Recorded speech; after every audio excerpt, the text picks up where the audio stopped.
गणनायकाय गणदैवताय गणाध्यक्षाय धीमहि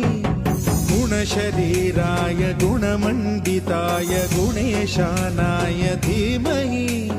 गुणातीताय गुणाधीशाय गुणप्रविष्टाय धीमहि एकदन्ताय वक्रतुण्डाय गौरीतनयाय धीमहि गजेशानाय भालचन्द्राय श्रीगणेशाय धीमहि